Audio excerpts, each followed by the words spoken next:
This is Wicked Wonders. I'm Darshan Hari Babu, and me and Nayan Kasaredi will be interviewing our guest Mihir Vytla, who is a minor league cricket player and also a senior at Tompkins High School.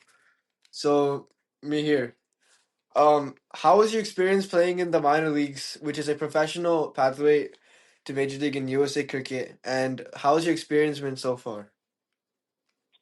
I mean, honestly, it's been great. I have a true passion for cricket, so I am able to stick with a certain routine every single day. Wake up, eat, go to school, practice cricket, sleep again, repeat, on repeat every single day. That sounds great. So I wanted to ask. So like I know you're like a professional cricketer and all. Like what makes you different from like an average cricketer, including like Sar, Mom, and Kawaja? The difference between us professionals and average cricket players is our discipline mainly, right? Our discipline, I would say. So, what are the factors that you would categorize under discipline? I would say that so people, these average players, they don't stick to a consistent diet. They don't take the game as serious, right? They don't come onto the field with that winning mindset that professionals do, right? So I think that's the main difference. Also, one thing which I also recommended to Sarm was like what influence do you think like having a girlfriend at this age like does for your professional career? Um, Personally, I've had probably like 5 plus girlfriends. I feel like they've had a major influence on my professional cricketing career. I would highly recommend not having one until you're to a certain level because it could be a distraction of some sorts. But yeah, that's my take on it. That's a good answer, Mihir. So I wanted to highlight one of your performances, which you played against Canada as well, as you scored a solid 100 off 55 deliveries with a couple of sixes, including I think 10 or 12. So like, what like makes you hit like these maximum sixes? What's your what's your secret to this technique? Um, so of course there's technique to hitting the ball, but there's also technique in how you think of it, right? So if you're going into a ball, right, they're bowling it at you. You want to hit the ball thinking that all you want is a six, right? You don't think about how many runs you already have. You don't think about when you're gonna get out. You're just gonna think about that six. So that's gonna help you a lot when you want to get that six. That's a good answer, Mihir. So basically, what you're trying to say is that you have a clear mindset when it comes to hitting sixes. If you want to hit it, it just goes, right? Personally, for me, yes, that might not work for other players, but yeah, basically. Okay. So one thing I wanted to ask you is, I know you're like a very like power hitter and you hit a lot of sixes in your career. So like, how do you like get the muscle strength to like hit those sixes? Like, what type of diet do you use and do strength training? So there's a lot of technique to it, right? Along with the technique, there's a lot of conditioning and training in the gym. You have to maintain a high protein diet while hitting the gym. Like mainly you gotta focus on your arms and upper body. Your legs play some role, but not as much as your arms and upper body. So yeah. Yeah, that's a good answer here. So that's something me and Darshan will be focused on at Villa. So can you give us insight into like who your coach is, your coach's name, and like the role they played in your cricket career? Yeah, my coach's name is Arjun Reddy. He's actually a very professional. He used to be a professional. I mean, I'm not sure to what extent. However, he he makes sure all his players are disciplined. Makes sure they're eating the right things. Um, there's teamwork. He's making sure that there's respect on the field, respect between the players, and just overall sportsmanship vibe, basically. That's good. I like your coach is basically the idol, and he basically like offers guidance to players. So I see like how Arjun Reddy offered you guidance in your own career. So now I want to ask mainly about the injury which you sustained in your career. I know last year you went through a bad injury as the bowler hit you in the head, and I think you were concussed.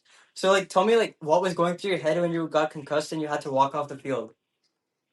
So when I was concussed, I don't even remember the incident. So all I remember was I was going for a ball, right? I was aiming for that six because all I'm thinking about is sixes. And then next second, I'm just in the hospital on the bed. Honestly, that bowler, I should have sued him. What kind of bowl is that? But yeah, I mean, injuries are tough. I was in the hospital for probably 3 days, 2 days. And after that recovery, I had to start recovery, start eating properly again, back to the discipline. Thank you for your answer, Mihir. So it shows really how like a player, after having like a big setback such as yours, can like come back and still thrive on the world stage. Yeah, and no problem. So when you played in your minor leagues, you're still only 17 years of age, but you would have played with a lot of professionals who played IPL, who have played high class cricket. How was it being near them, and how was your experience with playing on the same team as them? Honestly, it's a really nice experience. I'm very privileged to be playing with all these professionals. But at the end of the day, you have to walk in with the mindset that you're the best on the field. So I personally believe I am still the best on the field despite their experience and whatnot. Of course, I've learned a bunch from them, and I really respect them. But at the end of the day, my performance is unmatched. Wait, so all right, so Mihir, so I know you went to the West Indies recently in order to play some games there. So how would you rate the West Indies like pitches and the ground? And do you think it's harder to play there versus the United States? Honestly, for me, the pitch and ground doesn't matter too much because I'm used to all sorts of different pitches. But the West Indies pitches like there's minor differences, not too big of differences, but I believe the pitches here in the U.S. were a little bit better. How has the involvement in the Tompkins Cricket Club helped your career blossom? It helped a lot actually in small ways. It doesn't seem like it would, but it actually has. The fact that a bunch of different cricketers come in and share their insights on various games, etc.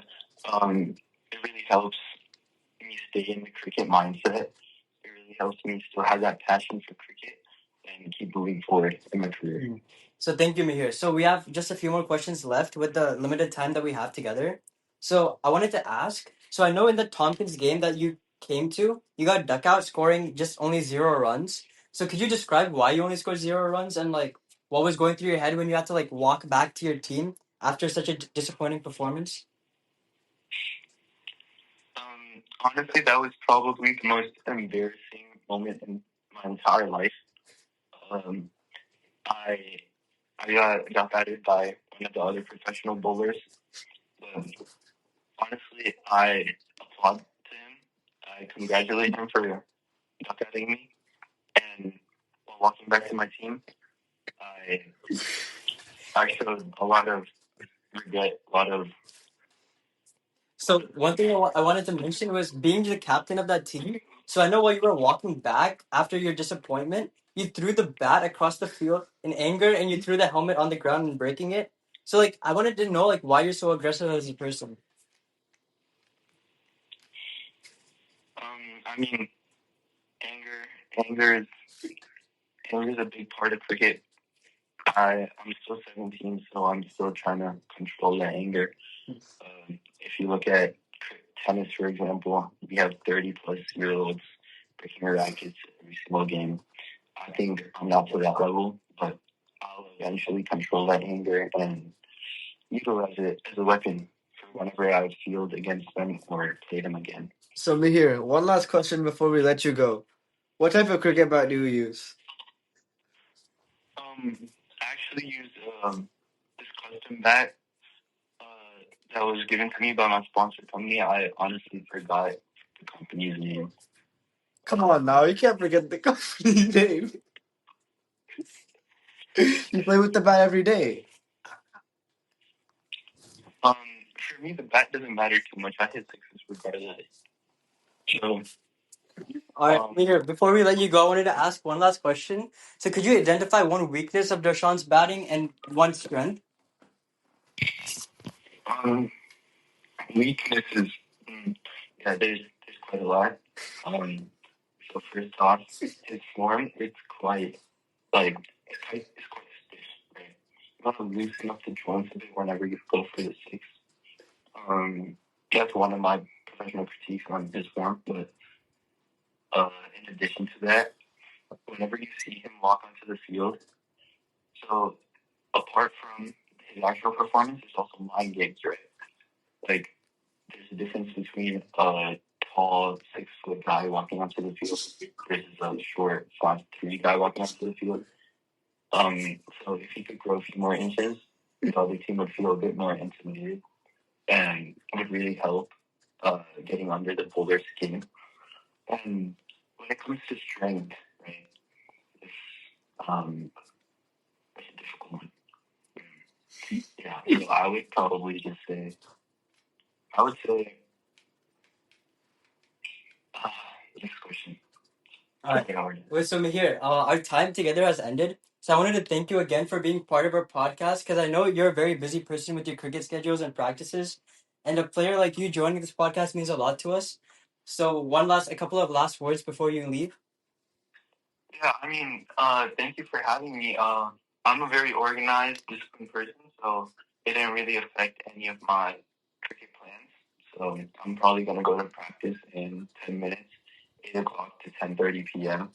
Yeah, so I gotta eat my pre-workout meal real quick. Thanks for having me once again. I hope the best for both of y'all's futures in the cricket world, especially Darshan. Nine, good luck. All right, thank you, Mihir. You've truly inspired a generation. See you later. Bye-bye. Bye. So thank you guys. See you again on the next episode.